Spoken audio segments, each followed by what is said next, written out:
Hello friends, आज मैं आपको मिट्टी तैयार करना सिखाऊंगी। अपना एक नया तरीका बताऊंगी कि मैं मिट्टी कैसे बनाती हूँ। फ्री के ग्रो बैग्स में आटे की बोरियों से कैसे बनाती हूँ और अंकुरन अदरक में कैसे फास्ट किया जा सकता है, ये बताने वाली हूँ। तो फ्रेंड्स, ये देखिए, ये मेरे गार्डन की मिट्टी है। इसमें मिट्टी है अप्रोक्स 60-70%। ये देखिए, ये अर्थवर्म है फ्रेंड्स, ये जिंदा है, मरा नहीं है। और मेरी मिट्टी में ढेर सारे अर्थवर्म्स होते हैं।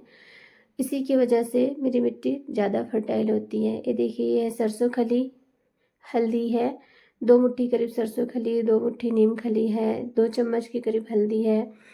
और ये जहाँ गार्डन सॉइल अर्थवर्म है ना फ्रेंड्स, वहाँ पर मेरी उपले से बनी हुई कंपोस्ट है, जो मैंने घर में ही बना रखी है। मैंने इस साल ढेर सारी कंपोस्ट बनाई है उपलों से।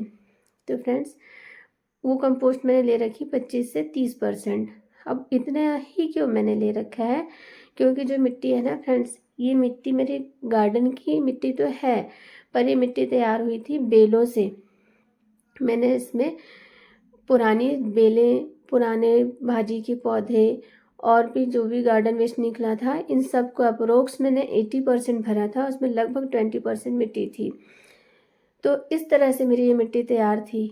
और इसमें फ्रेंड्स रेतीली मिट्टी भी थी। ऑलरेडी इस मिट्टी में रेत थी, राइस हस्क था, मतलब ओवरऑल सारी चीज़ें इसमें मिली हुई थी। मुझे ज़्यादा कुछ मिलाने की ज़रूरत नहीं थी, इसीलिए मैंने इसमें सिर्फ 25 से 30% ही गोबर की खाद डाली है। नीम खली डाली है ताकि किसी भी तरह से फंगस न लगे, प्लस नीम खली नाइट्रोजन का सोर्स होती है।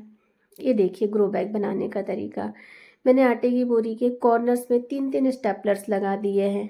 और स्टेपलर लगाते समय ध्यान रखिए कि दोनों साइड से बराबरी का हिस्सा ही आप दबाएं। इक्वल पार्ट को ही आप स्टेपलर से करें, एक तरफ कम या एक तरफ ज़्यादा नहीं।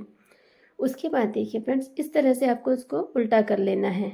अभी अंदर से गंदा दिख रहा है, गंदा इसलिए दिख रहा है क्योंकि ये ऑलरेडी यूज्ड है। मैंने इसे पहले भी यूज़ किया हुआ है, पर तब मैंने इसमें स्टेपलर के पिन नहीं लगाए थे, बस रफली मिट्टी डाल दी थी और मैंने इसमें भाजी लगा दी थी। फिर मैंने वापस इसे खाली किया और फिर मैंने इसमें स्टेपलर के 3-3 पिन लगाए दोनों साइड में। अब मैं इसे उल्टा करके फिर इसमें मिट्टी भरूंगी। इस तरह से करने से क्या होता है कि देखिए, ये स्क्वायर, रेक्टेंगल या लगभग राउंड शेप में आ जाता है। थोड़ा सा पिन अगर घुमा के लगाएं तो राउंड में आ जाएगा, अदरवाइज ये रेक्टेंगुलर या स्क्वायर शेप में आ जाता है। और जिस तरह से गमले का बेस मजबूत होता है, उसी तरह से फ्रेंड्स इसका भी बेस मजबूत हो जाता है। तो ऐसे मैं बनाती हूँ ग्रो बैग्स। और इस तरह से आज 4 ग्रो बैग्स मैंने बना रखे हैं। और चारों ही जो आटे के बैग्स हैं, ये पुराने हैं, दूसरी बार यूज़ हो रहे हैं। एक्चुअली ये जो बैग्स होते हैं, ये भी 1 से 1.5 साल चल जाते हैं। तो इस तरह से फ्रेंड्स, मैं ये ऑर्गेनिक मिट्टी बना के इन ग्रो बैग्स में भर के अदरक लगाने वाली हूँ। और फ्रेंड्स, ऑर्गेनिक मैटर जब हम डालते हैं ना अपनी मिट्टी में, तो हमारी मिट्टी और ज़्यादा स्ट्रोंग होती चली जाती है। जब हम केमिकल डालते हैं तो उससे क्या होता है कि सारे बैक्टीरियाज जो होते हैं, इसके माइक्रो ऑर्गेनिजम्स होते हैं, वो केमिकल से मरते जाते हैं। और ऑर्गेनिक मैटर डालने से ये सब बढ़ते जाते हैं। तो एक समय ऐसा आता है कि हम अगर अपनी मिट्टी में कोई खाद नहीं भी मिलाएंगे तो हल्दी, राख, नीम खली, सरसों खली और अप्रोक्स 5 से 7% या 10% गोबर की खाद या लीफ कंपोस्ट या वर्मी कंपोस्ट से भी हमारा काम चल सकता है। इसलिए फ्रेंड्स, इस तरह से ये सब मिलाना बहुत ज़रूरी और फ़ायदेमंद होता है। अब देखिए, मैं आपको क्या दिखाने वाली हूँ। ये देखिए, रेत के अंदर मैंने अदरक दबा दी है। और इस रेत को मैंने भिगा के रखा, मॉइस्चर मेंटेन रखा। और देखिए किस तरह से इसमें आइज़ आ गई हैं फ्रेंड्स। अब मैं इसको मिट्टी में दबा दूंगी, अच्छे से कवर कर दूंगी।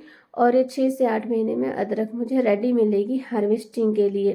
तो फ्रेंड्स, ये तरीका होता है अदरक लगाने का, अदरक में फास्ट अंकुरन का, कि आप उसे रेत में दबा के मॉइस्चर को मेंटेन रखें।